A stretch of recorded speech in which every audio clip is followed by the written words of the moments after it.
Good morning, beautiful people. Marie Alessi here. Today, I would love to chat to you and your inner child. As most of you know, we've just had our healing retreat last weekend, and I sat with that topic of inner child because we always do an exercise around your inner child, around connecting with your inner child. And the reason why I wanted to bring it to all of you here today is because very often when we are going through adversity, things get triggered that were unresolved from our childhood. And I come back to that same topic over and over again when people come up with, I'm using a very generic example here that a lot of you might be able to relate to, i.e., when your spouse passes, and then often I talk to widows that have that feeling of, he left me. And that is a really interesting statement. I try to say that in a very, very neutral way, and there's no judgment from my end whatsoever. I can relate to that, I can understand that. Yet, when you think about it from an outside perspective, just really stating the facts, it's not that your husband leaves you, it's that your husband died. The same outcome, but a very different intention and a very different background. I don't believe that any of our husbands who passed had the intention to leave us. They died. Sometimes, in a very excruciating, painful way, sometimes in a very abrupt and sudden way. It is not about the way they go, it is about the intention behind that we put onto them when we say, he left me. I don't think there was an intention of leaving us behind. And it's really important to state that. I understand that it is a confronting topic to talk about, and that some of you might think, well, who are you to know, Marie?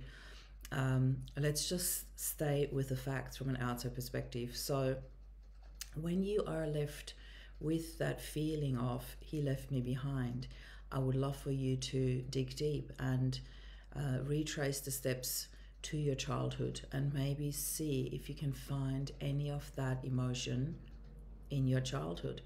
See if there was that feeling, if that feeling is a new feeling or an old feeling. Have you ever had that, he left me, they left me, I was left behind in your childhood? Where you left too early, where you left a night alone, where you neglected, didn't you get the attention that you needed? All these questions might be hidden in the childhood, or the answers might be hidden in your childhood. So with that being said, I really want to teach you something that I found extremely valuable and that I have been using over the years, like way before I started Loving Life After Loss. But I have noticed that exactly this exercise is something that has got a lot of value, that holds a lot of value for you in this current movement that we all in this loving life after loss. We all came into this movement because some part of us was seeking that loving part, the loving life after loss. So without further ado, I want to actually teach you how to do the inner child exercise, and it's such a simple exercise, you'll be surprised, and you can use it anywhere, anytime. It's such a simple exercise that you can actually do it even when you're sitting in public transport. Please do not do it when you're driving because you have to close your eyes for that, but work along with me. So what I would invite you to do, if you're not sitting down by any chance, maybe sit down and just do it with me. The simplicity of this exercise is what gets me over and over again. It's incredible when you ask simple questions that you get simple answers, and it's such a simple principle. So let's do this. I want you to close your eyes. Take a deep breath in and out. And I just want you to imagine that in your mind's eyes, you're taking your inner child, your childhood self, on your lap, like you would with your daughter, with your son, with a nephew, niece, doesn't matter. You hold that little child on your lap, you cradle it, you connect to it, look into her or his eyes, and you ask one simple question. And I want you to pay attention to the answer, because sometimes the answer comes straight away, because the question is so simple. And the question I want you to ask is, what do you need? That's it. That's all you need to do. You close your eyes, you imagine to take him or her on your lap. Trust that it's the right age. The age doesn't really matter as much, it will happen automatically. You hold him or her like a little child. You connect and ask, what do you need?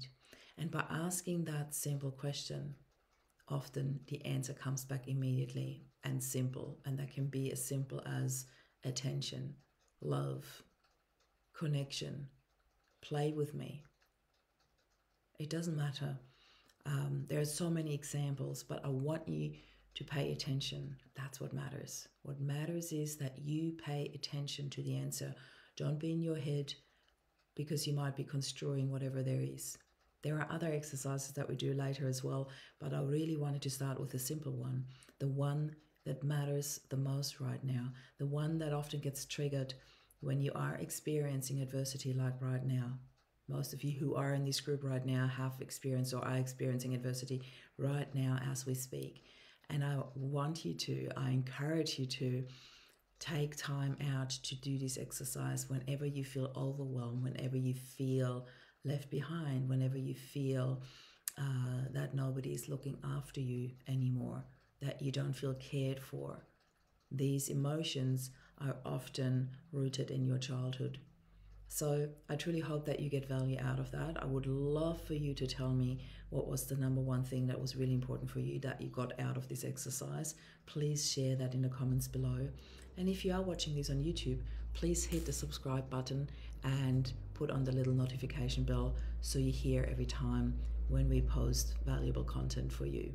I'm sending you so much love. This is Marie. Bye for now.